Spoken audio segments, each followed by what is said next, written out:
সকাল সকাল চলে এলাম আবারও তোমাদের সাথে গল্প করতে। আজকে কিন্তু মুরগির চামড়া রান্না হবে, আর একটু বৃষ্টি বৃষ্টি ওয়েদার, কিন্তু চামড়াটা খেতে শীতকাল আর বলো বর্ষাকাল খেতে কিন্তু খুবই ভালো লাগে। আর একটা কই মাছ আমার ছেলে পেয়েছিল, পুরো তেলাপিয়া মাছের সমান, মানে এতটাই বড় ছিল মাছটা, সেটা দিয়ে কিন্তু তেল পেঁয়াজ যাবে, সাথে কিন্তু কটা পুঁটি মাছও ছিল। মুরগির চামড়া কিন্তু আমি ভালো করে বেছে খুঁটে নিয়েছি, আর এখানে কিন্তু আমি পেঁয়াজের সাথে আলুটাও ভালো করে ভেজে নিয়েছি। মুরগির চামড়াটা আমি কিন্তু পরিষ্কার করে ধুয়ে কেটে আমি ওটাকে দিয়ে দিয়েছি, দেখো আলুর মধ্যে দিয়ে ভালো করে মশলা দিয়ে কষিয়ে নেব।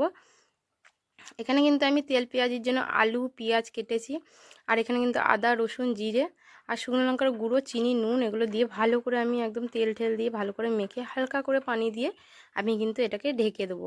তেল পেঁয়াজি মাছটা কিন্তু খুবই ভালো লাগে খেতে, আর আমাদের ওখানের ভাষায় বলা হচ্ছে পাতায় মাছ ভাজা। আর এখানে কিন্তু তেল পেঁয়াজ, আর এখানে দেখো কুমড়ো ডাঁটা দিয়ে কিন্তু একটা তরকারি করে নিয়েছি, আর এখানে দেখো সবাইকে খাবারও দিয়ে নিয়েছি, আমি কিন্তু খেতে বসে পড়েছি। শুভ দুপুর বন্ধুরা, সুস্থ থেকো ভালো থেকো, টাটা। আর আমার ভিডিওটা কোথা থেকে দেখছো একটু কমেন্ট করে আমাকে জানিও।